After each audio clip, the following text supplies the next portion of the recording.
From the infamous Illuminati to the modern Freemasons, the world is fascinated with secret societies. Tales of child sacrifice, world domination, and dark dealings with extraterrestrials are all paraded before us as truth.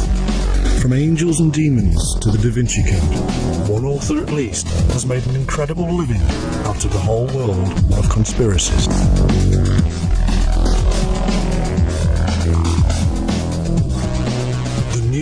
Order, famously penned by the science fiction writer H.G. Wells, has become a reality in the minds of millions, and today its leaders are even believed by some to be reptilian shapeshifters.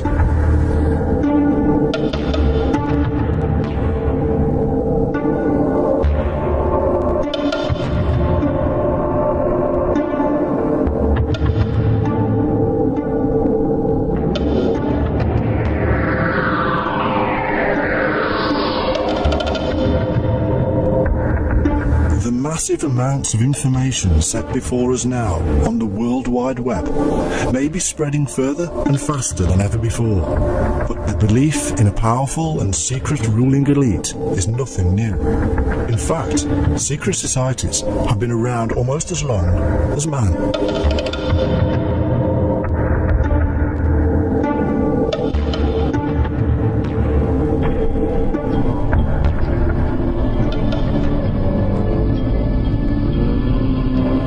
Early Christians, for instance, were a secretive cult themselves, undermining the government of church and state.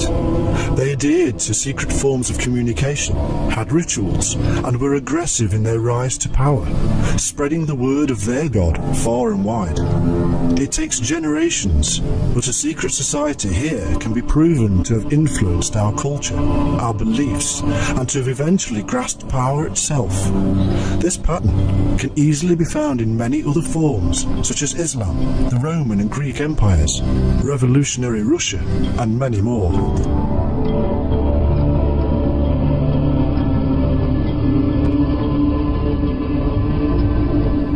In order for us to truly comprehend the whole picture, we have to stand back from history, religion, and political beliefs. We have to be neutral, neither fulfilling some fantasy that Blofeld is sitting in a large metallic room stroking a white cat and plotting our doom, nor being so naive that we do not believe men in power grouped together. Men have always grouped together for strength. It is an evolutionary device and a powerful energy within us. So also do greed, envy, and lust surge through our veins, and to deny them is to deny our nature, but to understand them and find balance and strength and compassion is a virtue.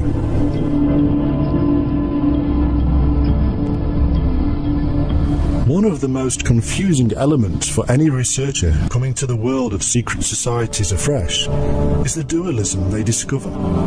On the one hand, the researcher will uncover ancient esoteric teaching passed on from one to another for generations. On the face of it, this teaching appears worthy and holds great psychological and spiritual truths. But then we also find that these secret societies have also been implicated in some bloody and awful periods in human history. We appear to have found a paradox, and splits then occur, not just within the societies themselves, but in those researching them.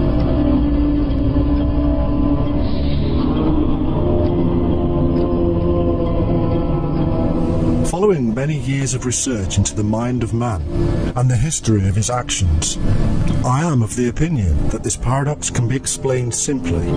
It is the nature of man emerging or manifesting itself within the group.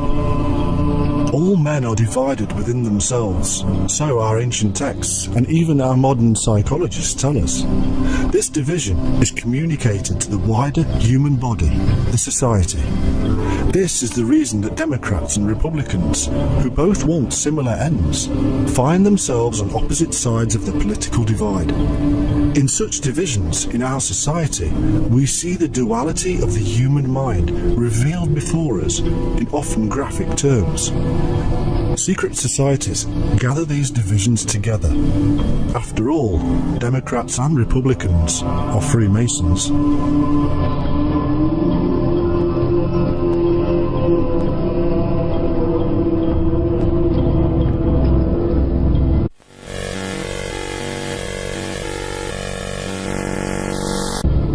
Secret societies are no different to any other group in our world. They have a hierarchy of control. They have community-spirited events and rituals. They hold a series of belief systems just as any religion or political party. But the big difference is that they keep their hierarchy, events, rituals and belief systems a secret. They hide them in code, cipher and symbolism. And it has been this way for millennia, for it is also a part of our nature.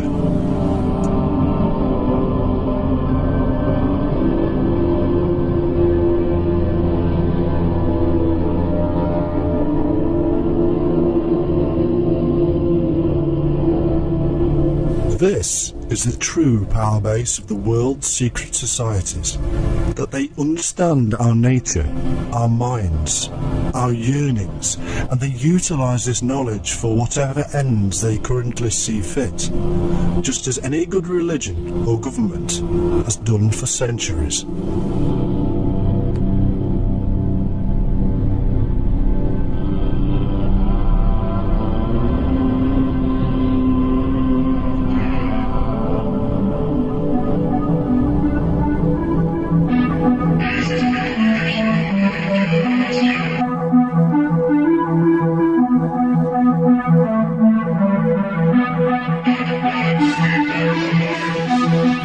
Such knowledge has been handed down within the group ever since it was discovered, but other forms of knowledge were also passed along. The wisdom of the stars has found a life outside of the groups as astrology, and yet this was originally the knowledge of navigation, time, and measurement. Such knowledge was immensely powerful for millennia and a closely guarded secret. Many of the symbols we see in secret societies today can be shown to relate entirely and originally to the Sabiists, or star worshippers of ancient times.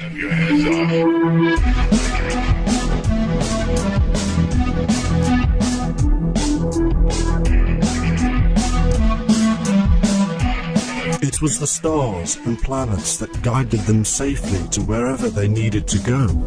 It was the sun that gave them day, and the moon lit up the night. By knowing the progress and position of the heavenly bodies, man could measure time and distance.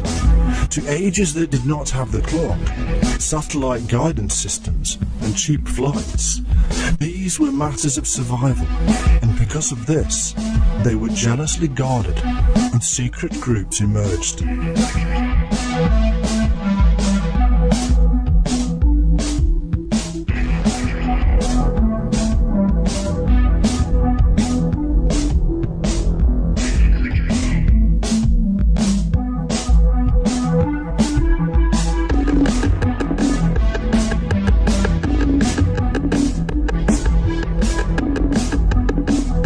A device was needed for man to measure, and he ingeniously developed many things. One of these was the staff, and this had become a symbol today of the wizard or wise one. Seen in the hands of the druid, the priest, the augurs, and in all manner of ancient depictions, the staff is a marker for us today of one who in the past held great knowledge.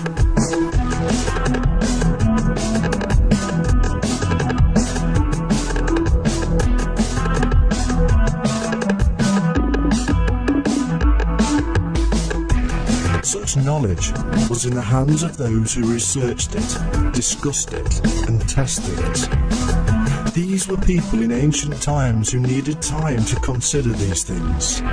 They needed to be free of the usual day-to-day act of surviving, and so they were special people, set apart from society as a whole and housed in comfortable surroundings. The life of the community depended on these shaman and wise ones. These were the priests, casting their gaze towards the heavens, predicting events, guiding the people. For they had the knowledge of the heavenly host. They communicated with the messengers of the gods, the angels, or even our ancestors.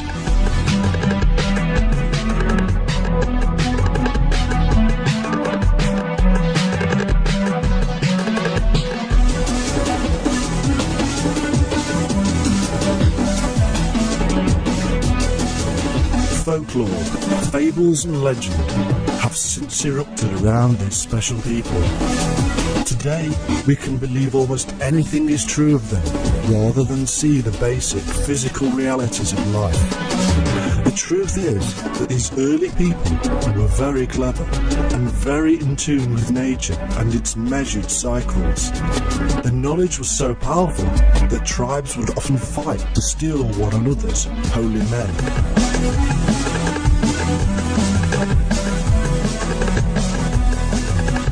And so we see emerge from the mists of time another strand of mighty men.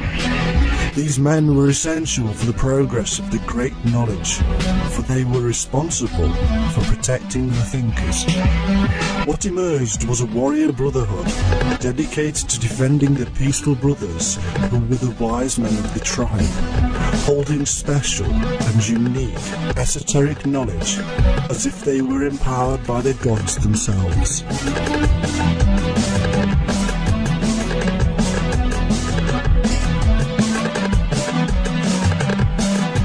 Yet again, around this warrior brotherhood would wind the serpentine spiral of symbolism, which in later years would hide their true purpose.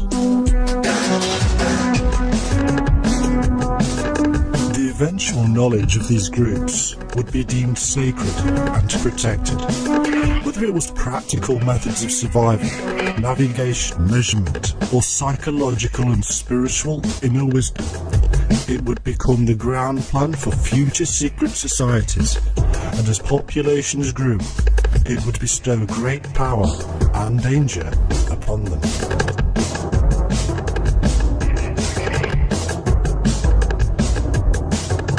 This is the story of the groups who have guarded this sacred knowledge for centuries.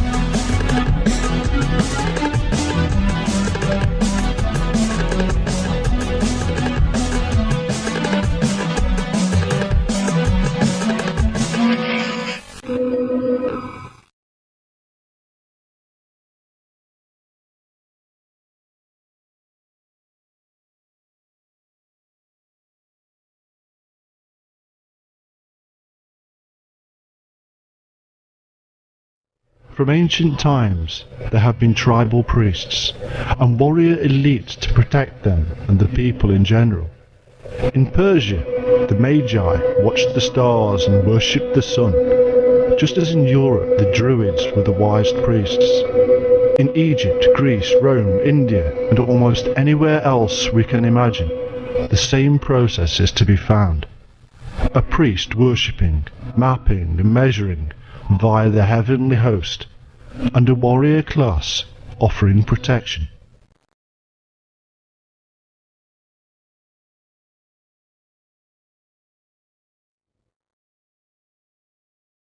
There is nothing secret in this system. It has been in existence for an awfully long time, but it is secretive. The priesthood enacted strange and powerful rituals that were strange and peculiar because nobody else was allowed to understand what they were doing. Garbed in myriad symbols, the holy men and women were magical walking talismans, building and maintaining massive power bases.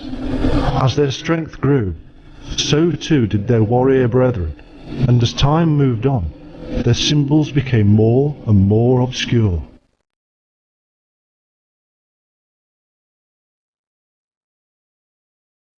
There was always an opponent, and not always from outside of the immediate tribe. The main adversary was often the king or queen, who throughout time, from Akhenaten to Henry VIII, have done battle with the priesthood. The royal claimed divine power in the name of God, and yet the priesthood were the voice of God. Somehow, they had to work in unison, and around them grew intermediaries. These were very much like our modern-day civil servants, running to and fro between departments.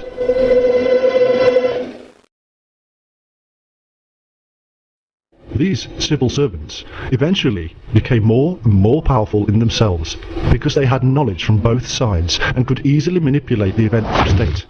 A secret society was born. Based in the knowledge of rulership from the kings, the immense power of the priesthood, and with the ability to manipulate the military, these civil servants rapidly became the real power base, and it was from within this middle ground that the secret services also emerged.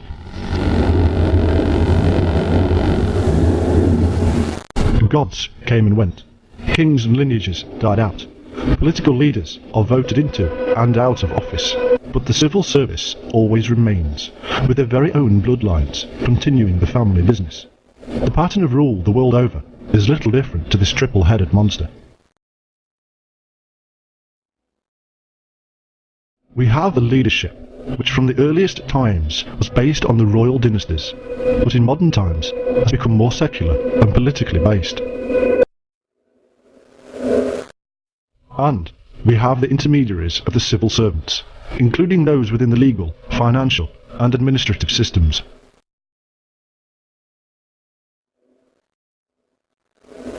Somehow, all of these elements had to work together. Somehow, a common ground had to be found, and it was.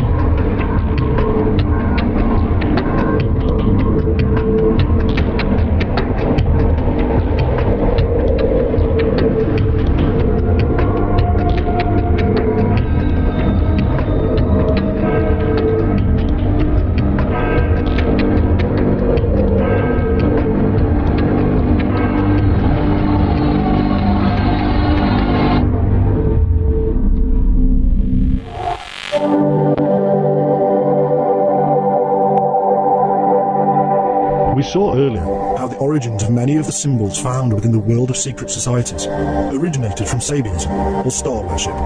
The name Zaba, in fact, derives from an armed troop of Chaldea, and may mean many baptisms.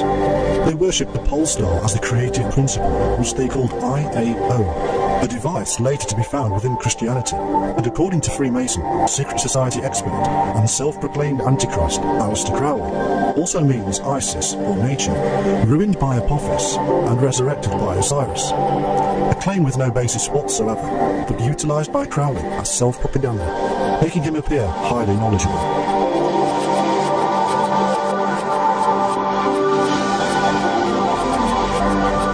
From this very early time, the worship of the stars was akin to and mingled with nature worship. As part of this, rocks and stones were worshipped and used as both products of the Earth Mother and as gifts from the skies as meteorites. The altar stone, the column, the pedestal were all forms of the divine, and eventually large Bethels, or houses of God, were erected across the world, tapping divine energy.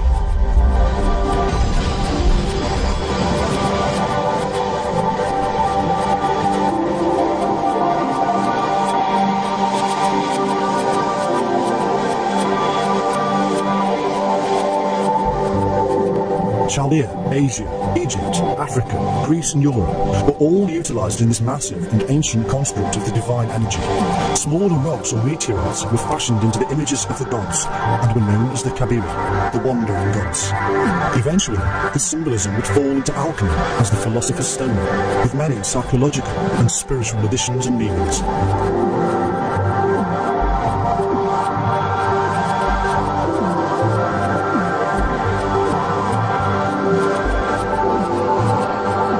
All these gods were in truth representations of the god of light, known from the Egyptian priest to the druid, and which later became Lucifer, the fallen meteoric angel of light himself. They numbered 7 like the planets Saturn, Jupiter, Mars, the Sun, Venus, Mercury, and the Moon, a number which also related to the number of colours which make up white, the colour of purity.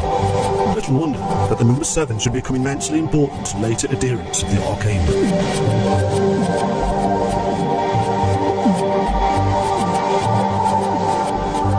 In truth, even the mother of Christianity, Judaism, was awash with the worship of stones and stars, worshipping the Bethel stone in the Temple of Jerusalem as the Messiah itself. These Bethel stones were to be found far and wide, and were often encased in arcs made of homely wood from nature, symbolising the stairway or ascent into the heavens. At the Kaaba in Mecca, the holy meteorite is sacred to Islam to this very day. The spread of Sabianism was so successful that traces of it can still be found within modern secret orders. In the Martinist order and the Rosicrucians, certain grades are still known as Elohim Sabaoth, the deity who is invoked and adored. The adherent says, "I am the solar fire, pouring forth its beams upon the lower world, life-giving, light-producing." In fact, in their magical ceremonies, all modern secret occult orders are said to awaken and reawaken powers by means of invoking planetary and elemental spirits, using potent divine and secret names. The truth of this is simple. Man believes he is connected to nature via the divine light within himself. This divine within is the spark of light he must awaken in order to truly experience connection to nature itself. Over the course of time, the mind-bending altered states of consciousness required to raise this energy were employed and kept strictly secret.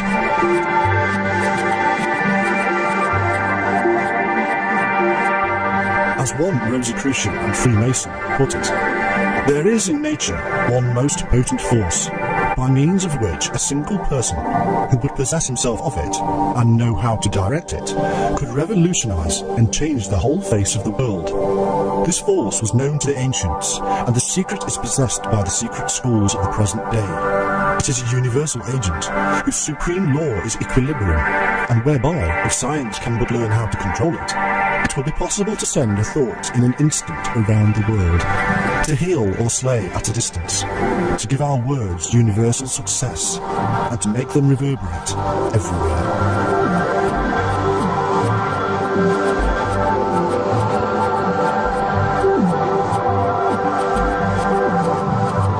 This kind of mystical language speaks of power unknown by most ordinary people.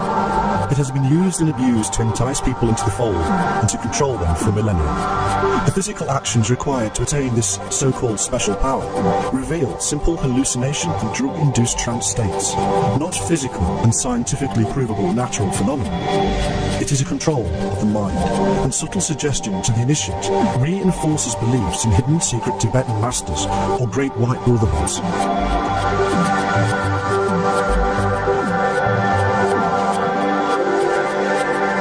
Intoxication, rhythmic movement, meditation, fasting, sex, and pain were all utilised to force the mind to alter its state of consciousness. This is a universal device that spread across the world and is found in most secret societies, either practiced or symbolic in rituals. From the drunkenness of Dionysia, the orgies of Manadius, the shedding of blood widespread in Asia Minor, and the Gauls mutilating themselves with their own swords, to the Christian crucifixion, the flagellants of the Middle Ages, and the dervishes and fakirs of the Middle East, all are attempting to gain wisdom and special secret insight. It seems that nobody was free of this mystical mind-bending attempt to become one with God. Even Gnostic sects mirrored their Sufi Islamic counterparts and participated in self-abuse. If such practices are still prevalent within secret societies, and they are, then there is little wonder that they are kept secret.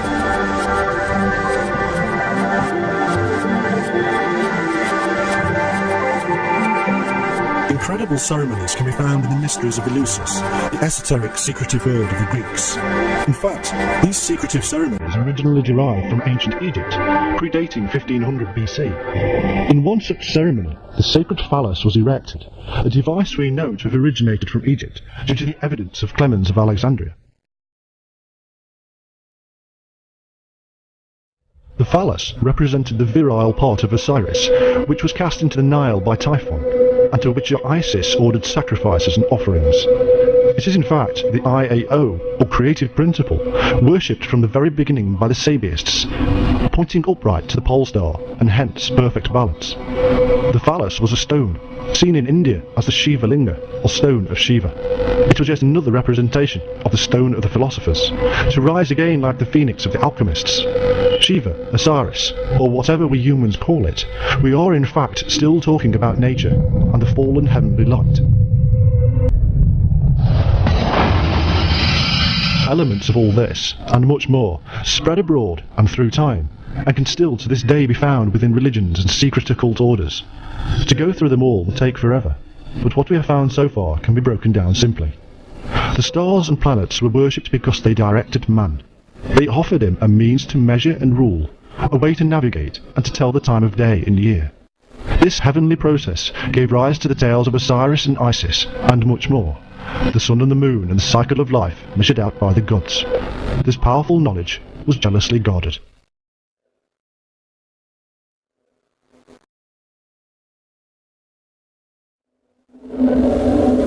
To participate with these deities, to communicate with them, man developed a means of altering his state of consciousness, and believed he was truly one with God. These processes were related to the heavenly host, which guided his way. The priesthood, who understood and developed this knowledge, were powerful, but required protection, and so elite warriors were developed and fostered.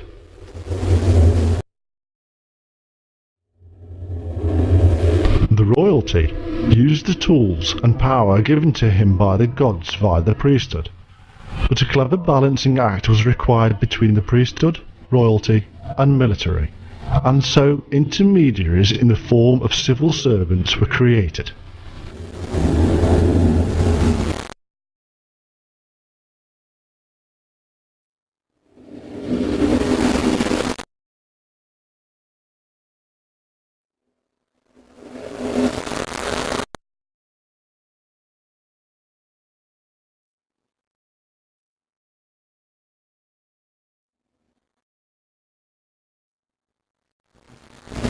These civil servants now had all the knowledge of the kings and priests, and could manipulate the military. The historical stage was set for a series of plays that would often end in bloodshed and revolution. It was led by an underground stream that crossed the outward religions of state.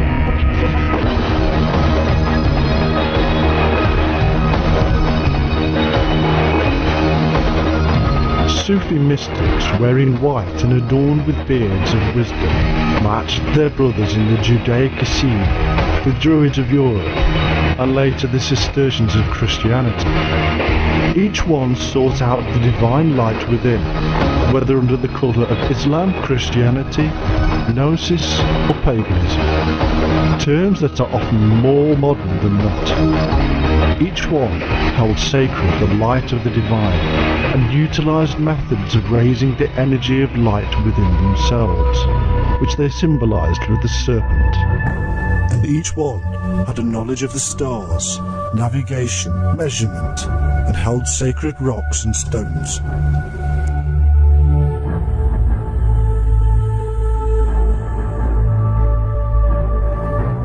The Sufis had their warrior brethren, known as the Ishmaelites, and fostered a series of degrees.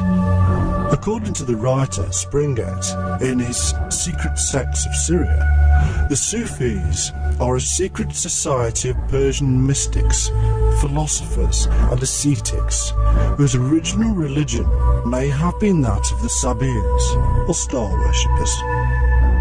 Also, the Sufis admitted to being able to secretly hold to their own faith, whilst professing outwardly the faith of their locality. Their initiation involved spending 40 days and nights in the wilderness to connect to the divine and become part of it, something mirrored with the Essene or Gnostics.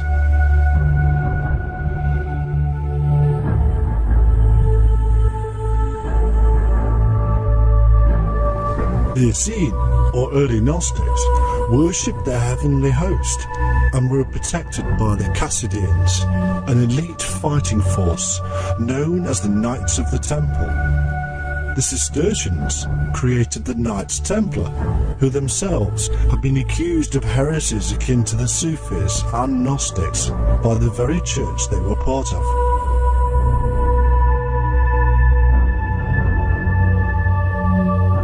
All these groups and more, such as those of India, meet within a framework I myself was informed of by a man known to me only as Brother Juan, and who claimed to be a member of an underground stream that knew no boundaries of religion and state. This framework I have checked and cross-referenced and found to be true. That where we find a peaceful brotherhood matched with a warrior elite, we should also discover that their dress shall be white, that they shall wear beards, that they shall hold a secret knowledge of the planets and stars, and that they shall be mystically inclined. These, I was told, would be the clues to the outward elements of the sacred underground stream that still exists to this day, and that influence society on levels we can only guess at.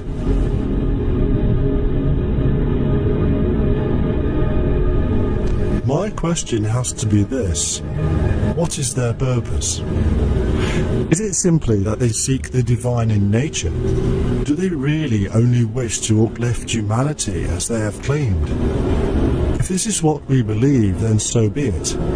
But in so doing, we shall miss the point of what we have learned so far, that the nature of man is divided and dual-natured, and that where good intentions shall be discovered, so too shall those of greed, lust and envy.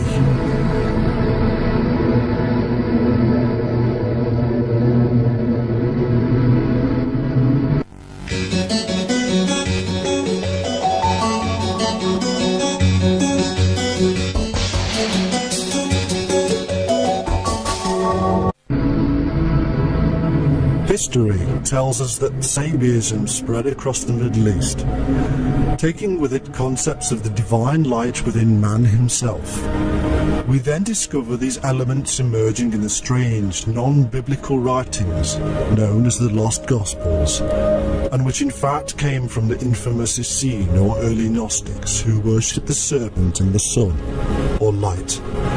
And from these we find that alchemy and groups such as the Cistercians and Templars kept the secret beliefs alive within Christianity, meeting up again later during the Crusades with the Sufi and Ishmaelite brethren, with whom historians agree the Templars seem to be very friendly.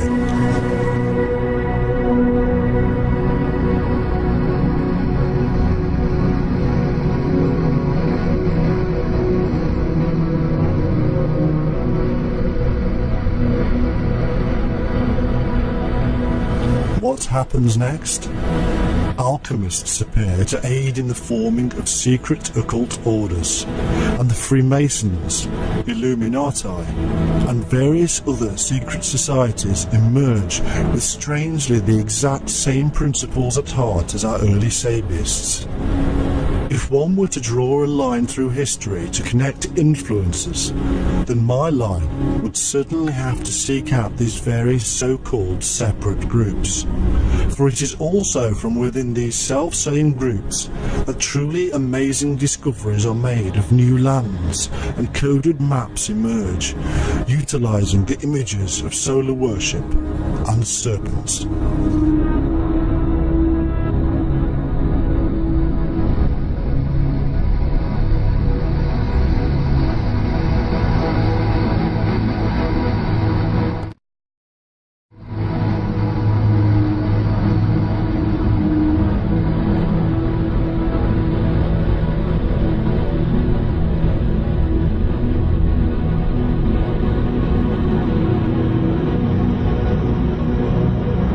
All this originated with Egyptian priests who formed a confederation of philosophers who united in the study of the art of governing man. The knowledge of the Egyptian priesthood was truly immense. They were masters of astronomy, botany, chemistry, and accumulated great libraries of sacred books. Their power stretched for thousands of miles and across thousands of years, and nobody matched them, not even the Greeks or Romans, who simply seemed to follow the Egyptian underlying methods anyhow, and stole a great many of her secrets.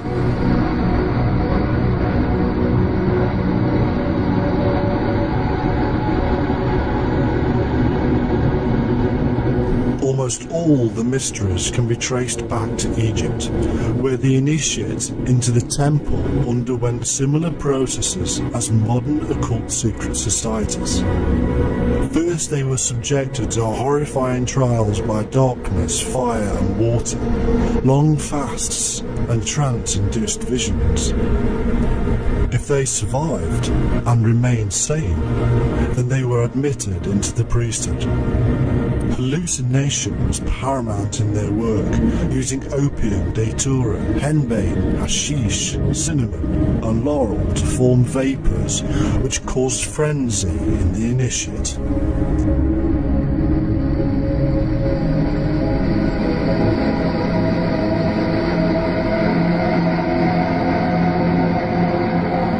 From Egypt, the secrets were passed into Judaism, from there into the Essene and Gnostics, and from there sideways into Sufi and Ishmaelite orders, and of course into the Cistercians, Templars and other orders such as the Knights of St. John, who continued the Manichaean Gnostic concepts. Next, the secrets just happened to appear within the world of the alchemists and Kabbalists, and from this mix came forth the mysterious and occult secret societies of the 16th, 17th and 18th centuries, and which today culminate mainly under the flag of Freemasonry. Today, this is the world's largest secret society, and is literally a sacred Egyptian order.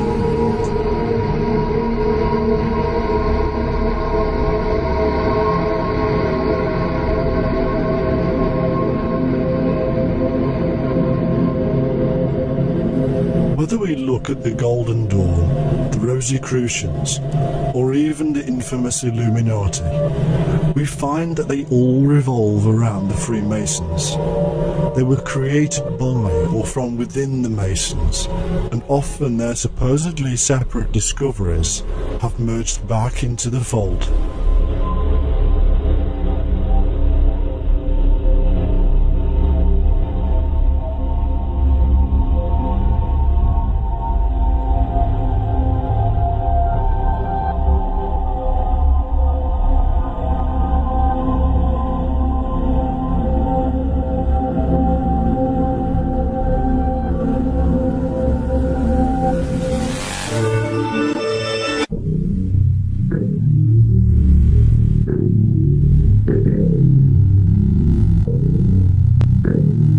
And so, we have a modern, worldwide secretive brotherhood, outwardly claiming fraternity and equality, being the culmination of millennia of mystery traditions, and vague to say the least about its own origins. Most of those who have made serious studies of the rituals and symbols, beliefs and traditions within the Masonic Lodge have come to the same conclusion. that it is a continuation of the underground stream that has gone through the various periods of world history, as we have just seen.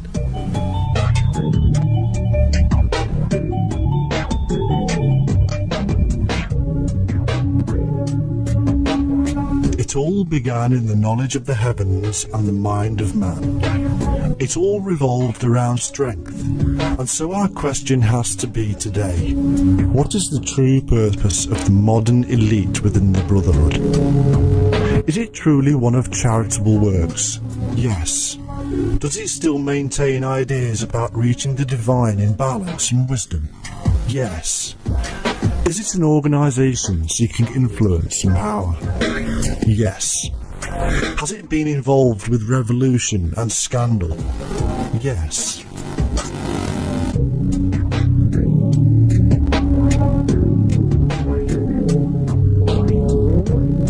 But wait a moment.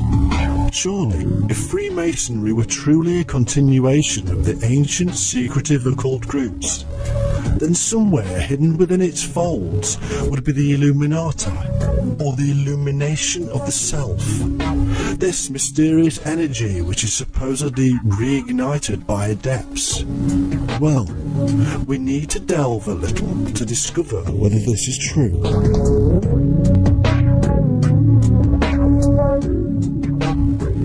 In 1722, a remarkable book called Long Livers by Robert Sambers was released. The book was a treatise on universal elixirs and was dedicated to the Lodge.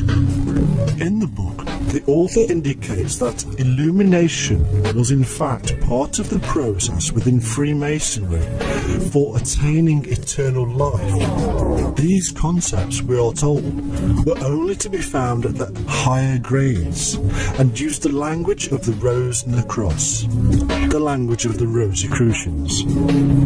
These claim that their 14th century mythical founder, Christian Rosenkreuz, travelled to Damascus, the home of the Gnostics, and Arabia, the home of the Persian Magi, or star worshippers.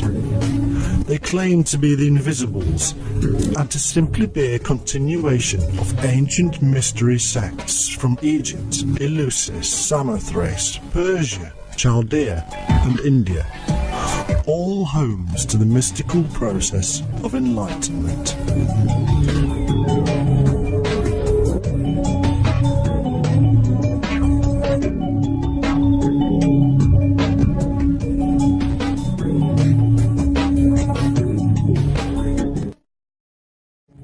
To the realist, or the man who maintains a classical Newtonian world of physical truths, these concepts of achieving enlightenment through drug or physically induced methods can seem quite mad. As one Freemason writer once said, one could easily conclude the existence in Freemasonry of two currents which appear contradictory and which are merely complementary: the rationalists and the Illuminans. What unites and binds them together is the ritual. The rationalist politicians have inspirers. These are the occultists of the lodges.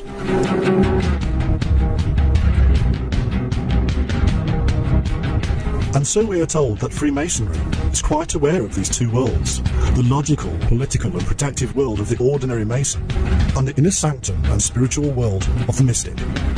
Freemasonry has such power and strength today that it can easily support millions of individuals if it so wished. It can also spread the word and propaganda around the world faster than almost anybody else. There is little point in racing after the Rosicrucians, the Theosophists, or the Golden Dawn, because they are but streams branching off from the mighty river of the Freemasons. One proof of this statement can easily be found when we take a look at Theosophists. In an article entitled The Anatomy of Revolution by Dargon, we find the following statement. The Theosophical Society was founded by Madame Blavatsky, who was employed as an agent of the Carbonari, which she joined in 1856. The Carbonari are a branch of the Freemasons, and Blavatsky herself was an Oriental Freemason, and working for so-called hidden masters who directed her will. As our Masonic author again states, Freemasonry is the place from whence the diverse sects draw their elements. It is from them a preparatory school, a filter, a discipline. In essence, man can have it any way he wishes and still be connected to the main hub of the Masonic Lodge. And what is the purpose of this group, according to one writer, who's close to the fold? Theosophy, occultism, Freemasonry, secret sects or mystico-civilizers have but one common aim: to assure the liberation of man, to withdraw from him all traditional moral sense in order to be able to enslave him for the good of the interests aimed at. This mysticism is indeed the great Masonic secret, the supreme initiation. It is as old as this world.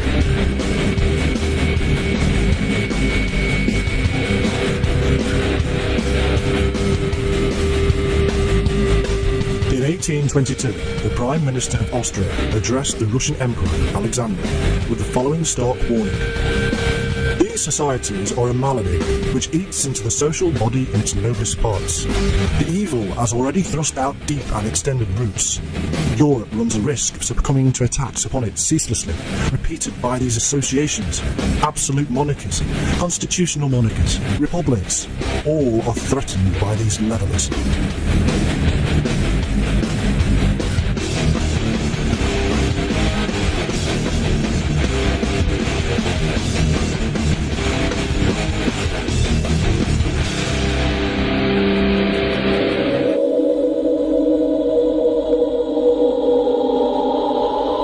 Following these warnings, the revolution in Russia became a reality. It was fostered by the Freemasons from the several lodges still remaining. Even texts written by Karl Marx himself have been shown to be blatant copies of the writings of Adam Weishaupt of the Illuminati from the 18th century. In Hungary, the same procedure occurred, and in 1922, The Secrets of a Provincial Lodge was published, exposing the underground work of the Freemasons, leading to the revolution in October of 1918. The book claimed that above all Freemasons worked through the press. With patient and persistent labour, they succeeded in gaining over most of the press organs. They also aimed at the professionals, schoolmasters and professors, hoping to take control of the minds of the youth, and they succeeded.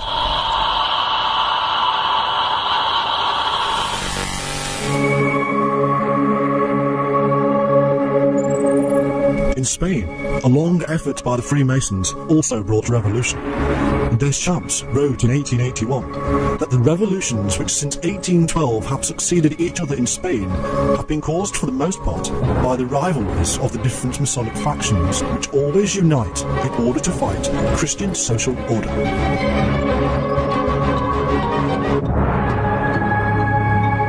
This began in 1728, when a delegation from the English Grand Master opened a lodge in Spain. By the time Charles III came to power, his own courtiers were full of Masons, and pretty soon the influence over the government itself was like a stranglehold. By 1766, they had managed to drive their hated enemies, the Jesuits, out of the country. By 1812, the Catholic and royal power base of Spain had become servile to the people, with real power being held by the Cortes of Cadiz, a Freemason constitutional government. By 1830, Freemasons held almost all positions of power, including over 5,000 officers in the military, and by 1868 they had created revolution against Queen Isabella, who was deposed and fled to France. In 1931, the Grand Chancellor of the Spanish Lodge said, at a Grand Lodge meeting, "I bring you cordial and fraternal greetings of the Supreme Council of Spain. We have now the Republic. We have 6 Mason ministers, about 20 Mason high officials, and more than 120 Mason deputies in the Constitutional Chamber." They were indeed very proud of their endeavours, and as if to hammer home their future works, the Chancellor then states, "Spanish Masonry associates itself with the task which the League of Nations has taken up. It is the Masons who must create this universal conscience."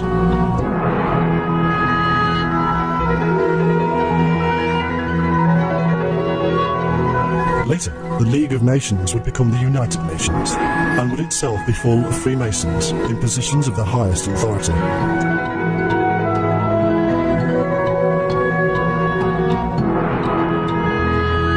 In the history of Masonry in Portugal from 1931, we find the following statement. I have noticed that almost all noted men in religious, political and intellectual revolutions of our country during the last 2 centuries were affiliated with Freemasonry. At the end of these researches, I was convinced that the history of Masonry in Portugal was absolutely linked with the history of the country.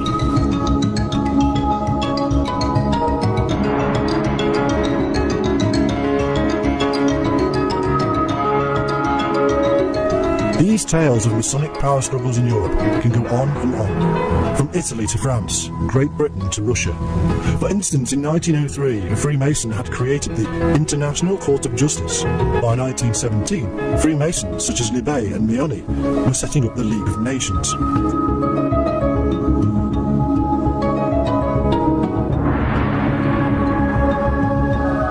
Similar plans were afoot in India, as one of the leading lights in the Theosophists and co-masonry, Annie Besant, stated in 1929 in her own newspaper, New India, "Try to perceive the great plan as a whole. India is the keynote. India is the centre of the great storm which shall usher in a splendid peace.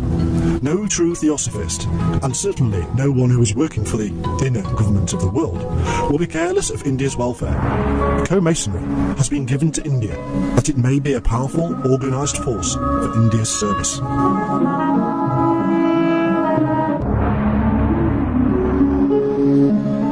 To aid in the rise of India and the expulsion of the British Empire, a secret, hereditary group of assassins known as the Thuggis were employed.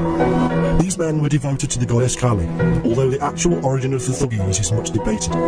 According to the historian Sleeman, it all began in the 14th century, the same period the Freemasons trace their origins to, and the same period the Knights Templar were banned. The origin, however, goes that a Thuggi saint appeared in India possessing vast sums of money. He had come from Persia, where he had been a disciple of the Old Man of the Mountain, the leader of the Ishmaelites, or assassins, who themselves were friendly with the Knights Templar. Assisting the Thuggis were the peaceful fakirs, otherwise known as Sufis. The dual brotherhood, it seems, also had a hold in India, and would eventually, and with the aid of European secret societies, push the British Empire out.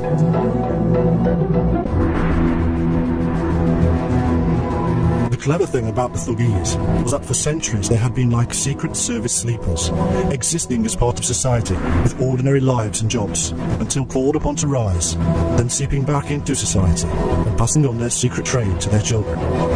It seems there is little difference today with the many terrorist groups across the world.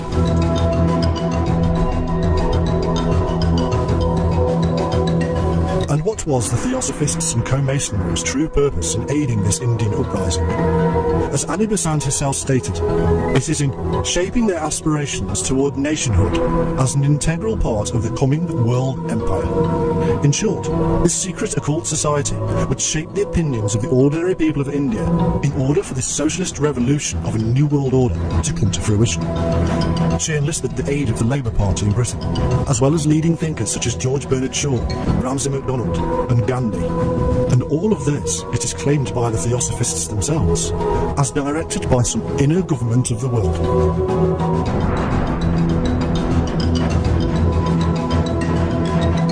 But is there a main centre to this web? Do instructions emanate outwardly to all the strands?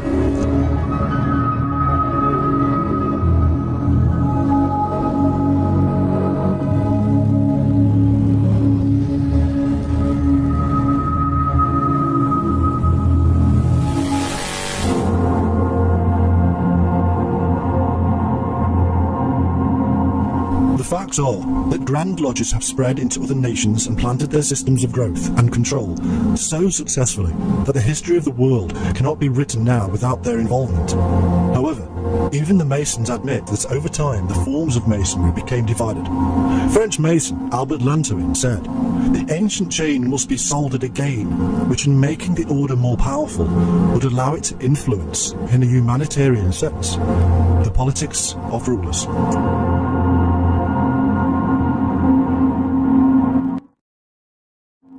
His words were taken seriously, and in Geneva 1921, the first meeting of the International Masonic Association was held.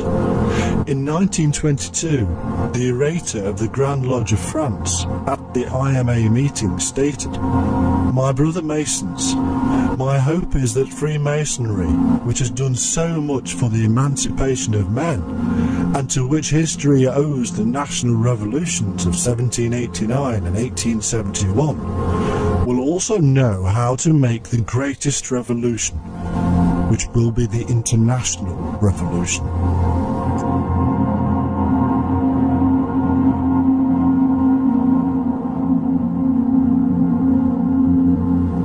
By 1930, this powerful organization included the Grand Lodges of Vienna, Belgium, Spain, France, Greece, Poland, America, and many more. At that time, it seemed to spearhead an aggressive attempt to plant lodges in Latin America and undermine the Catholic power base there. What was the reason? It was the very same reason reported by the Grand Orient of France to the International Association of Masons, namely, that it desires good relations and links of personal friendship between regular Masons in order to form a chain encircling the globe.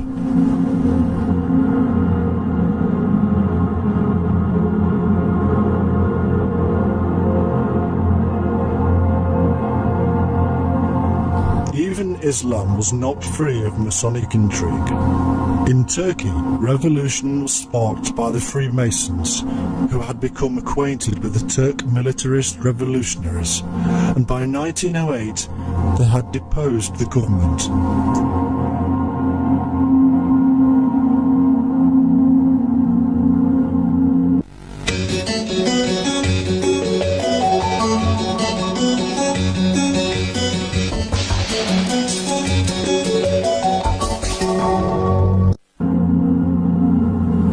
One 19th century opponent of the Freemasons said, "Freemasons have contended for the empire of the world as few sovereigns have done, and for what end? To be the point of issue of all follies and all monstrosities. The Kabbalah, magic, Hermetic philosophy, communications with spirits, magnetism, theosophy, deism, atheism, physical and moral regeneration, vengeance, destruction of empires, the universal republic. If we exclude these follies, what remains? A few honest citizens playing mournfully in the chapel of the tomb of Hiram."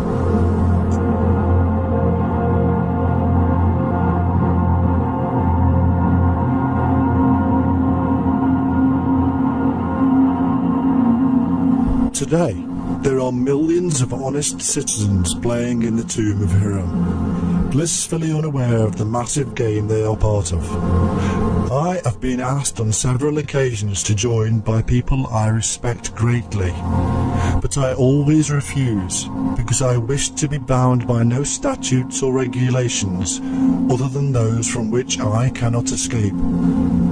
However, as a man who does not believe in divine rule nor religious control, I can see why so many revolutionaries of the past have been tempted.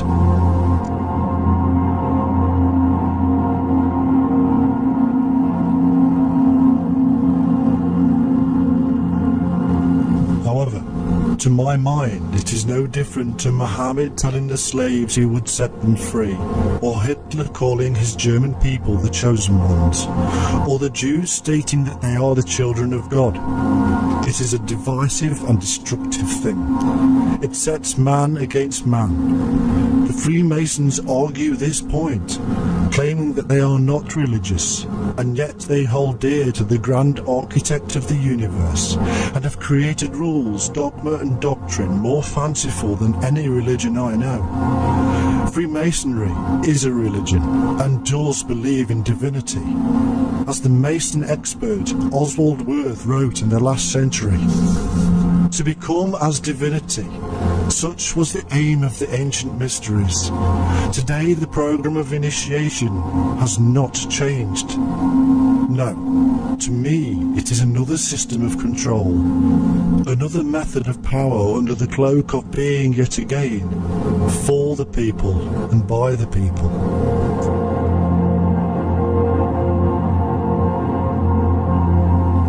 The facts speak for themselves.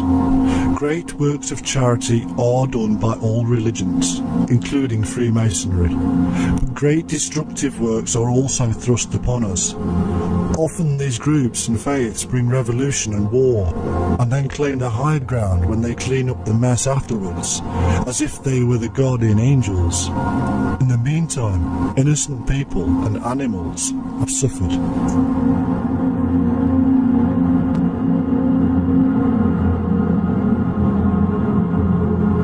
The editor of the International Review of Secret Societies in 1934 wrote, "The Mason official does not impartially fulfill his duties.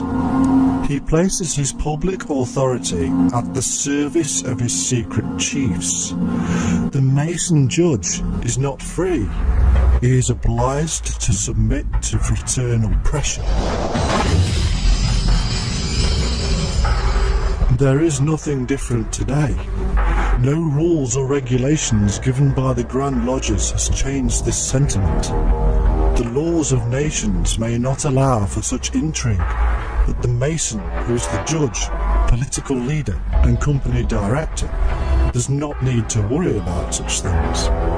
I have personally been offered help by individuals who are not only openly Freemasons, but also secretly members of certain Sicilian families.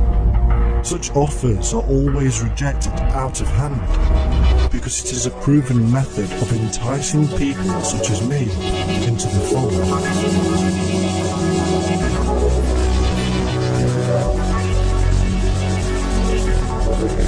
Today, there are many influential members of the Freemasons, often unknown to the masses, and yet also involved in altering the mindset and beliefs of people. In the 1980s, a huge book, The Holy Blood, Holy Grail, was released and caused a massive stir. Michael Bagent, one of the authors, was not only a Freemason, but edits one of their magazines. If true, the premise of the book would undermine the Catholic Church and the Christian beliefs entirely, one of the very aims of the Freemasons. This book was the basis for the Da Vinci Code, and Dan Brown himself has utilised Freemasonic concepts to full capacity. Other modern influential men include hundreds of US senators and governors on both sides of the political divide. Popular characters such as astronaut Buzz Aldrin, writer Conan Doyle, President Gerald Ford, industrialist Henry Ford, and even the infamous US pioneer Daniel Boone. In fact, the list itself, when studied in detail, can reveal an amazing web of influence, from politics and business through to media and even the church. The web of Freemasonry is now encircling the globe and is incredibly powerful.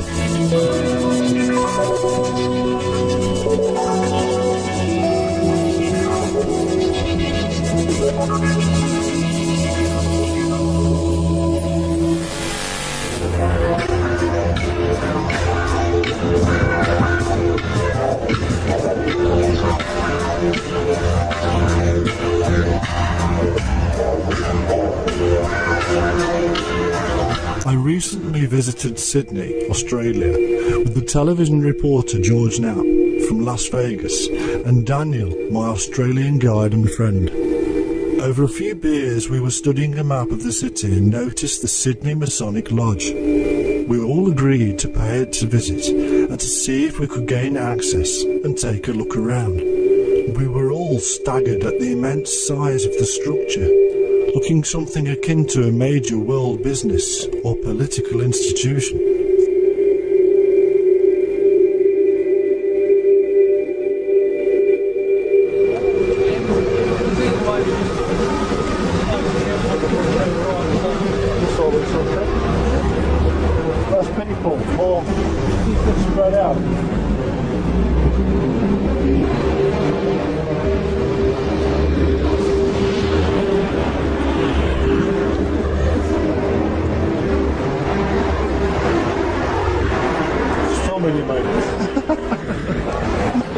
George. Weird, George. Hi, George. That's great, yeah. George is an American. The Freemasons around here. That's it, go on, present. Luckily for us, there was a large Masonic event occurring, and so we weren't noticed taking a walk all over the building.